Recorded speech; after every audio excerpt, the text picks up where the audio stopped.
कधी विचार केलाय की एका महान राजाच्या युद्धनीतीमध्ये आजच्या काळातल्या एखाद्या स्टार्टअपसाठी काय शिकण्यासारखं असू शकतं?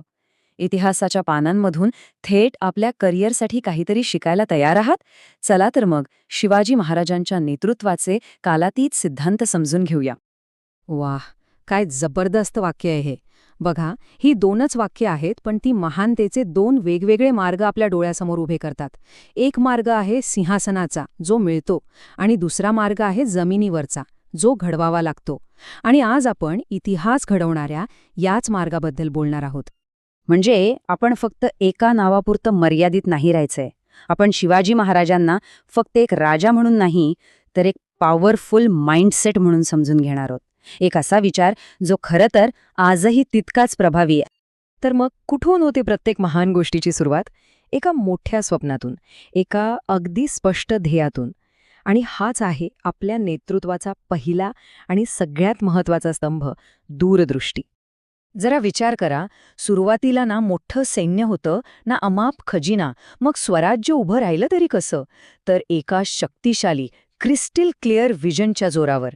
कारण म्हणतात ना, जेव्हा आपलं का स्पष्ट असतं, तेव्हा कसं करायचं याचे मार्ग आपोआप सापडतात.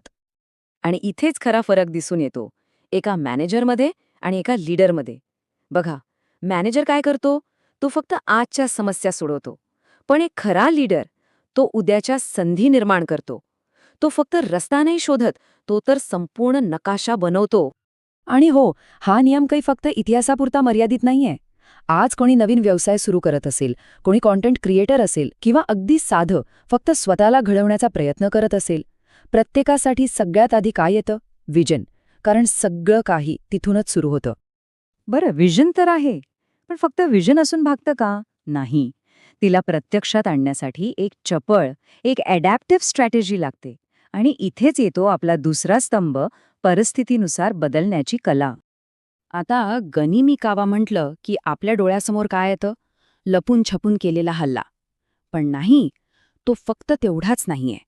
ती एक मानसिकता आहे, कमीत कमी संसाधनांमध्ये जास्तीत जास्त परिणाम साधण्याची. हे एक धाडस आहे, नियमांच्या पलीकडे जाऊन विचार करण्याचा. आणि हेच बघा, ही ऐतिहासिक युद्धनीती आजच्या कॉर्पोरेट जगतही किती परफेक्ट बसतीये. आधी परिस्थिती ओळखा, मग गरजेनुसार आपली स्ट्रॅटेजी बदला. पण एक गोष्ट लक्षात ठेवा, आपली मूळ मूल्य, आपले कोर व्हॅल्यूज कधीही सोडू नका. हाच आहे आधुनिक गनिमी कावा. कारण आजचं जग कसं आहे माहितीये? इथे मोठा मासा छोट्या मासाला खात नाही, तर वेगवान मासा हळू माशाला हरवतो. सोपं गणित आहे. जर आपण बदललो नाही, तर आपण मागे पडणार. बदल हाच एकमेव स्थिरांक आहे, नाही का? ओके, आपल्याकडे विजन आहे, स्ट्रॅटेजी आहे, पण कोणतीही स्ट्रॅटेजी यशस्वी करण्यासाठी सगळ्यात महत्त्वाचं काय लागतं?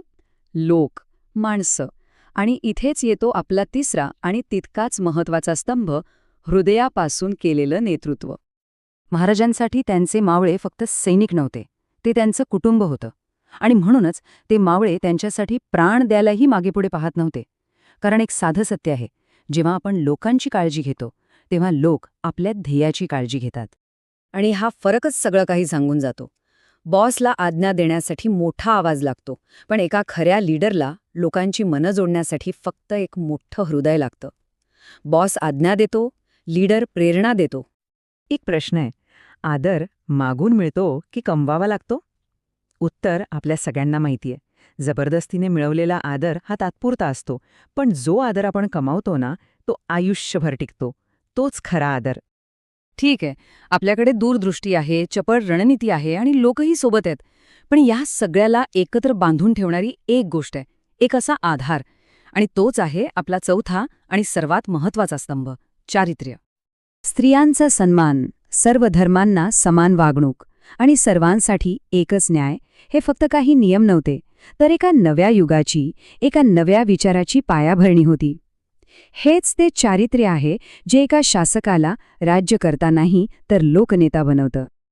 कारण एक गोष्ट लक्षात घ्या, खरी शक्ती तलवारीच्या धारेत नसते, ती चारित्र्याच्या मजबूतीत असते. तलवार कदाचित युद्ध जिंकून देईल, पण चारित्र्य लोकांची मनं आणि त्यांची निष्ठा जिंकतं, आणि तेही कायमस्वरूपी. म्हणून आजचा धडा अगदी सरळ आणि स्पष्ट आहे. आपल्याला तात्पुरती सत्ता हवी आहे की चिरस्थायी प्रभाव? निवड आपली आहे. कारण खरी शक्ती पदावर किंवा खुर्चीवर नसते. ती आपल्या तत्वांवर, आपल्या मूल्यांवर उभी असते. तर आपण हे 4 महत्वाचे स्तंभ पाहिले: दूरदृष्टी, रणनीती, लोकांचं नेतृत्व आणि चारित्र्य. पण आता सगळ्यात महत्वाचा प्रश्न, या सगळ्याचा आपल्या आयुष्यासाठी काय अर्थ आहे? चला, आपलं स्वतःचं स्वराज्य कसं घडवायचं ते पाहूया. कारण ही मानसिकता, हा विचार काही इतिहासाच्या पुस्तकांमध्ये अडकून पडलेला नाहीये. तो आपल्या प्रत्येकात जिवंत आहे. आजच्या काळात स्वराज्य म्हणजे काय? म्हणजे अन्यायापुढे न झुकणं, स्वतःच्या पायावर उभं राहणं आणि आपलं ध्येय साध्य करणं. आणि हे वाक्य, यात सगळं काही आलं. इतिहास फक्त वाचण्यासाठी नसतो, तो जगण्यासाठी असतो. भूतकाळातून शिकून ते ज्ञान वर्तमानात वापरून आपलं भविष्य घडवण्यासाठी असतो. आणि आता जाता जाता हा एकच प्रश्न जो प्रत्येकाने स्वतःला विचारायचा आहे: आपलं स्वराज्य कोणतं आहे?